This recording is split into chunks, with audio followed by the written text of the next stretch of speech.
Hi, Dr. Zakir Naik. My name is Sinto John. I work for RAK Ceramics as a sales executive. I'm a Christian and a strong believer in Jesus Christ as my God.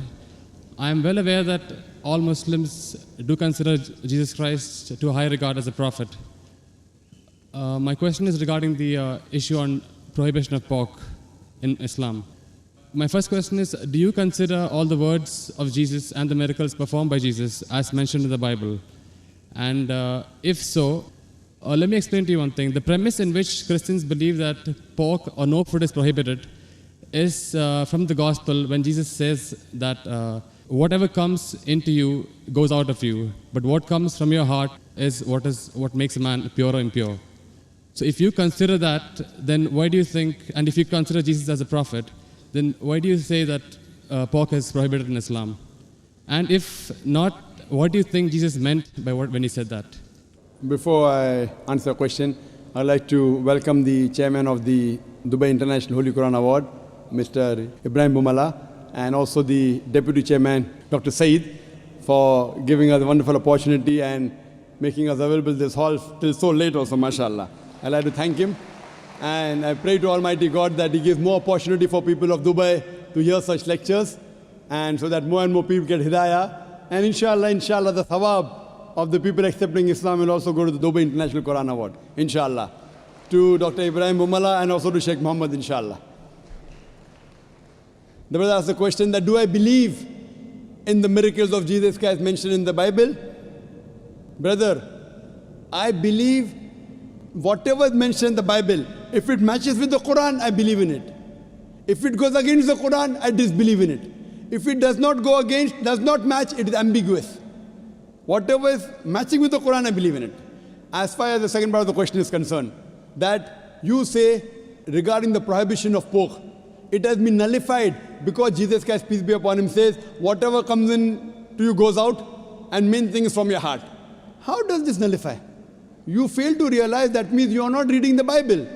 Jesus Christ, peace be upon him, said in the Gospel of Matthew, chapter number 5, verse number 17 to 20, it says, think not that I have come to destroy the law of the prophets. I have come not to destroy but to fulfill. I have come not to destroy but to fulfill. Whosoever shall break one jot or tittle from the law, he will be called least in the kingdom of heaven.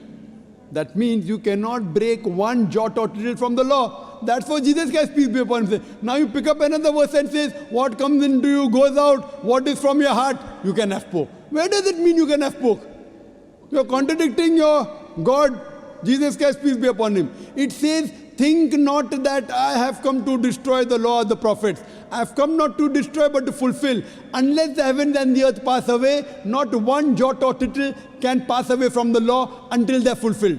And whosoever shall break one law or tittle, he shall be called least in the kingdom of heaven. Whosoever shall keep it and teach men the same, they shall be called great in the kingdom of heaven. Unless your righteousness exceeds the righteousness of the scribes and the Pharisees, in no way shall you enter the kingdom of heaven. So if you want to go to Jannah, you have to be better than the Jews. You have to follow each and every commandment of Moses, peace be upon him. This is the teachings of Jesus Christ. Gospel of Matthew, chapter number 5, verse number 17 to 20.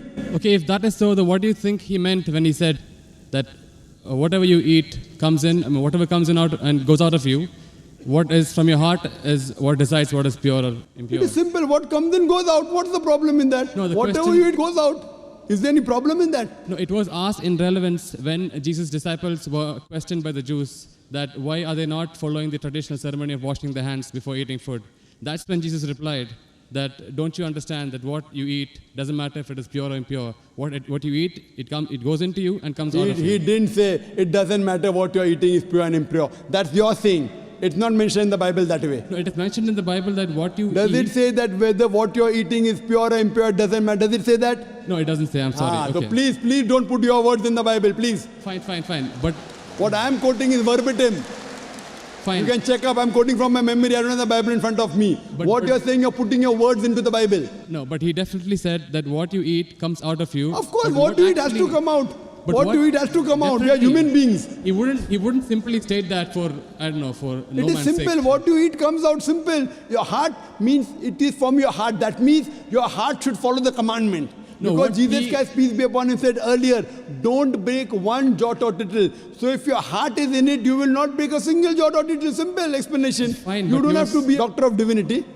He was trying to prove the Jews wrong by saying that it is not important. No, not that- at all. He wasn't trying to do that. That's what you think. That's what the church tells you. It's plain black and white.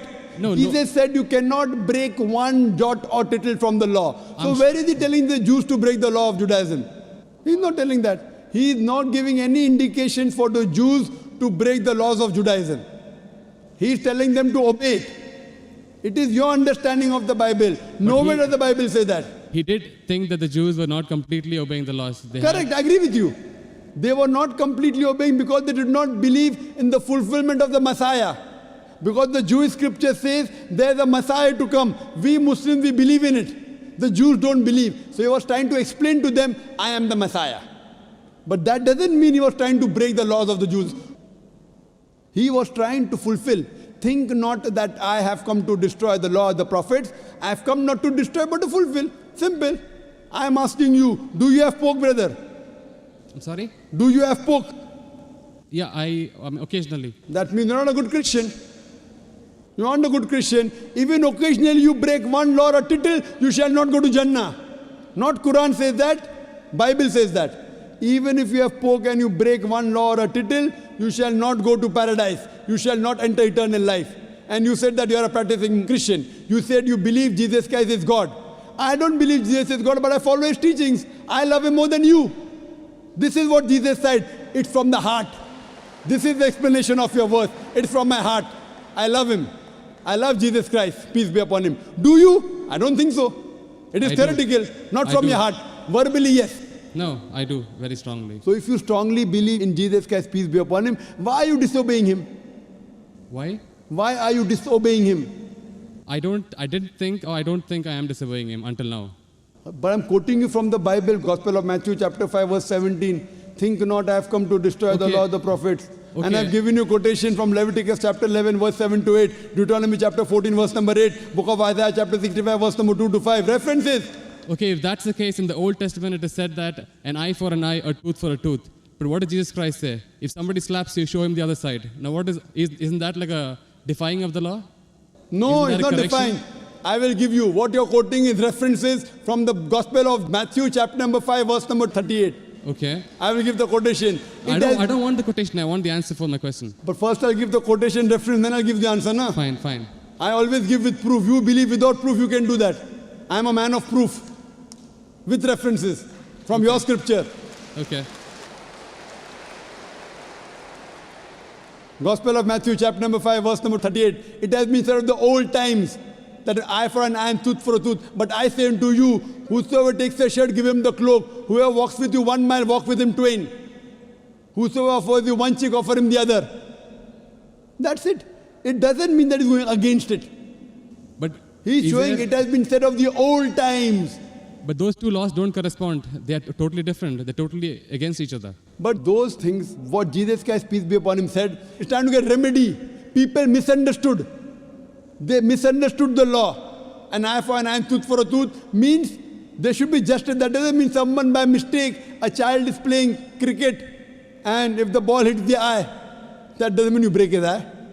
People misunderstood the message. He was correcting it. Same way how you misunderstood the message that Jesus said had pork. Where did he say have pork? It means that people misunderstood. They are following the law by the letter, not by the spirit. What you have to realize that it means that if by mistake someone is playing cricket and suppose the ball hits the eye, that doesn't mean that you have to take the eye of the boy. So you have to follow the law in the spirit. And you have to see the meaning of it. That's important. That's what Jesus Christ, peace be upon him, tried to explain. I'm asking the question, will you follow Jesus Christ, peace be upon him, law today? If someone slaps you on one cheek, will you offer the other? There are many people waiting in the queue. Will you do that? I'm sorry? There are many people waiting in the queue. Okay. Will you follow Jesus' law? If someone slaps you, will you offer the other? No, but that is wrong then. According to me, it is wrong. According to you, it is correct, na? You believe Jesus Christ is your God, peace be upon him. Yes. If someone slaps you, will you offer the other? So you can come on the stage here. We'll have many people slapping you.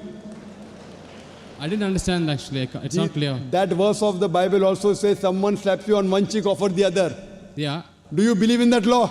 I do, yes. So if someone slaps you, will you offer the other cheek? Exactly. If I don't, that means I'm disobeying his laws. That's it. Okay, suppose if I tell that from today, everyone will come and hit you on the cheek. Maybe once or twice you'll offer. Will you offer always? Well, that depends on my depth of the faith. I mean, if I'm really strong believer, then I would definitely offer. Is any Christian worth the name born today who will keep on offering his cheek? I have not met anyone. Do you agree that 30,000 people here, 30,000 slaps, will you take? But believe me, there are really true believers who would. I am asking you, will you? Leave us as others, will you? I don't know. That means not a believer. That's I what don't you know realize is the it is. question. I don't know is the Therefore, answer. what we realize that every prophet came and for remedy. Today, Muhammad Sallallahu Alaihi Wasallam has come. And he said, depending upon the situation, if it is by mistake, an eye for an eye, tooth for a tooth is wrong. If it is required, sometimes you can offer your cheek, but not always. If you offer the cheek, where is justice? If that way someone kills you, you allow them to kill again. Is this justice? It's not justice at all. Depending upon the situation, you have to keep on changing. Therefore, I say that I believe in the teachings of Jesus Christ, peace be upon him, which match with the Quran. If it doesn't match with the Quran, what I say, it's an interpolation, it's a concoction, it's a fabrication. Because everything written in the Bible is not the word of God.